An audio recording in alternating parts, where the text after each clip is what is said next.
As Mayor Warren and Police Chief Ciminelli lead the city into a new 5-section patrol model, they're calling on citizens to become more active and engaged partners in the community.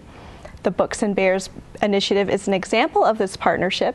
Mayor Warren announced the effort last year with the help of the Rochester Police Foundation and the Browncroft Community Church. And joining us today is Senior Pastor Rob Catalani to tell us more. Thanks for coming on today. Thanks for having us. How did your congregation get involved with this Books and Bears? Well, the mayor invited a bunch of pastors. This was going back almost a year ago. Okay.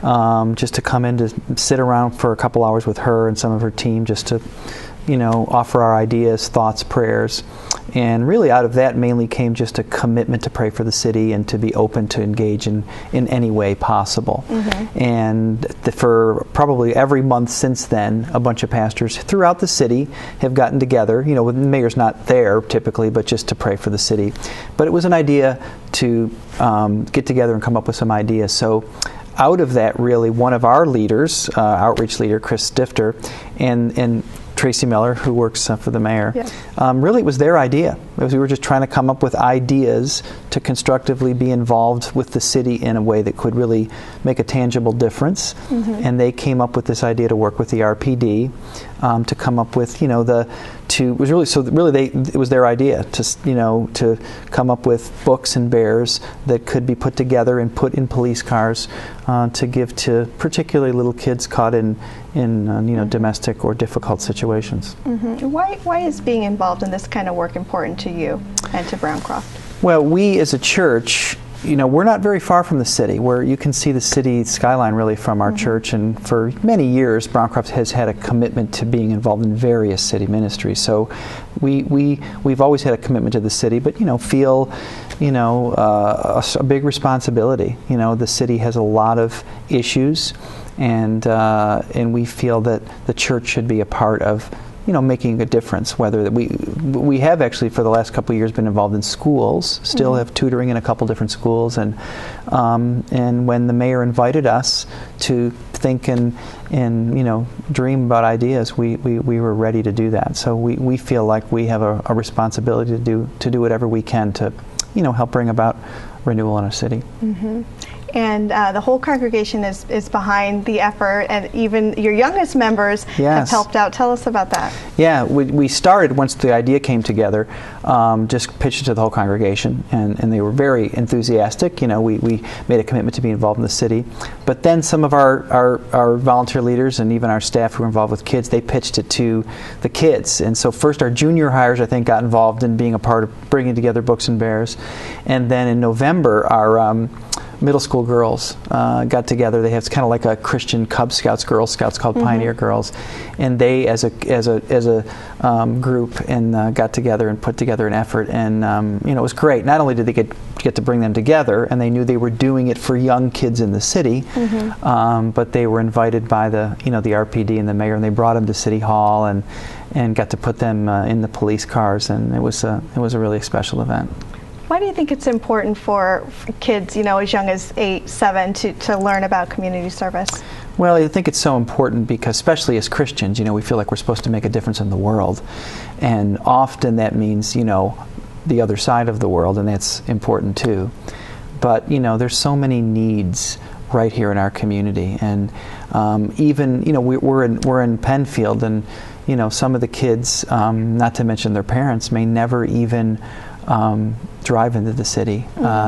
And although there are needs in the suburbs, there's acute needs in the city. And for them to be able to get a first-hand experience of seeing what it's like for the way some families have to live and some of the challenges that they have, I think is a great lesson for adults too, but for kids to see and to be a part of trying to make some kind of difference for people who are at greater risk.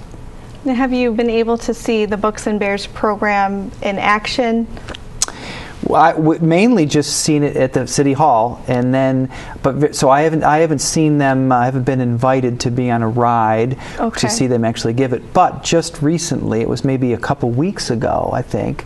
I just heard the story when I was talking to some of the guys at a recent gathering, and there was a house fire, and some kids were rescued from the house fire, and they mentioned giving some of these to those kids. So that was a really recent good story that we heard. Mm-hmm. What has some of the feedback been from people that you're working with for this effort?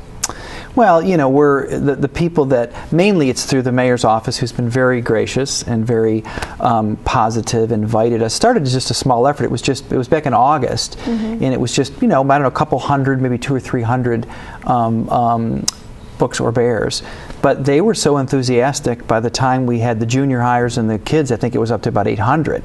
So mainly because they said this makes a difference. I did get to meet Chief Ciminelli once or twice, and he was very encouraging and enthusiastic.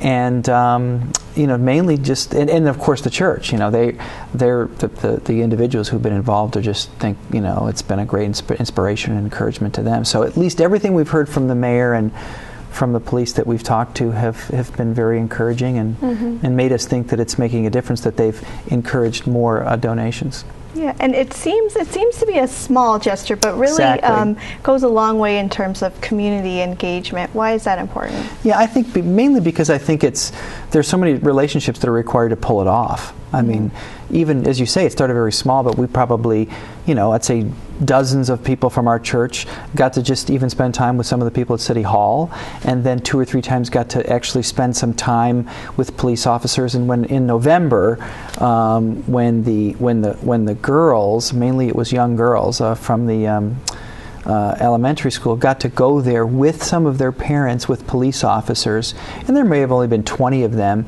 and maybe half a dozen police officers and the mayor's assistant. That just means the world. I mean, just those relationships themselves, I think, were part of the beauty of an effort like this. So that I think was encouraging to the police officers. It was certainly meant the world to these young girls, and it goes to show that some small efforts can really make a difference. And then when you hear a story like this one we just heard, it really brings it home. What do you think you've learned throughout this process?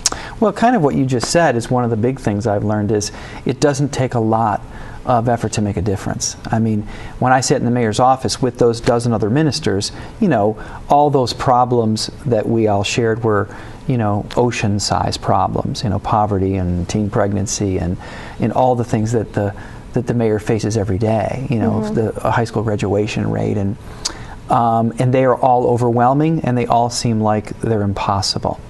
But I think to see something like this, which was an idea that came up just between 2 people outside of that meeting, to really make a difference, does say that, it's just about getting involved, and they don't have to be grand ideas. They don't have to even cost money. This one was done with very, mainly just simple donations, but it really made a difference. And there's the last I've just heard recently that there's a department in Wayne County that wants to do it as well. So it shows that there's really some sticking power to it.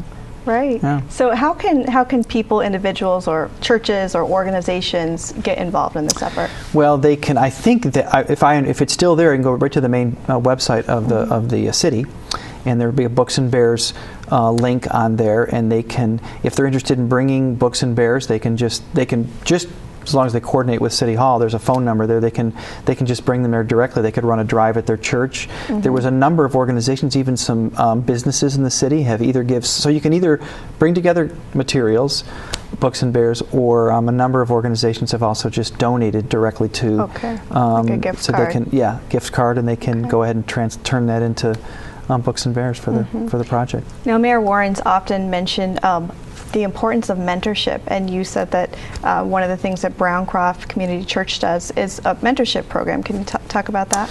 Yeah, well, we have done, this is over the last probably only 5 years, we actually started at one school because it was close by. It was in the Beechwood neighborhood, which is only probably 5 to 8 minutes from our church. School 33, it's the largest elementary school. And we went in there really with a desire just to make a difference. We had no agenda or any grand idea. But it was through the wisdom of one of the vice principals who said, listen, you can bring some materials here, you can do a beautification project on our campus if you want to, the kinds of things that typically a church would do or an outside organization would do. But she said, the real need that we have is for tutoring. And if you're willing to do that, which we would have thought was an option, then we'd love to have you do that. So it was at their invitation. It started very small, and we started with probably a half a dozen people, a couple hours a day, just sitting with kids, one-on-one or one-on-two in tutoring. And today, the 3 years, I think this is our third year, we have 50 volunteers every week in 2 schools, 28 and 33, and we just started a relationship this year with School 46. Wonderful. Yeah. Can you share any success stories from those kind of partnerships? Well, I was personally involved the very first year as a tutor because I really wanted to see what it was like. And so I haven't been directly involved in it myself. But at the end of the first year, I can remember the principal, Larry Ellison, he's the school principal of 33, he had us all in for a little lunch. And he said that the reading level of the kids, which they test at the school, had actually improved in 1 year. That's beautiful. So now, I haven't talked to him since then, but that was very, very encouraging. Wonderful. Well, thank you so much for your work with Books and Bears and the other outreach services that you provide. Again, to learn more about Books and Bears, you can call the Mayor's Office 428-7045 or visit cityofrochester.gov/booksandbears. Thanks for joining us on this edition of CityWise. I'm Tiana Stevens, and we'll see you next week.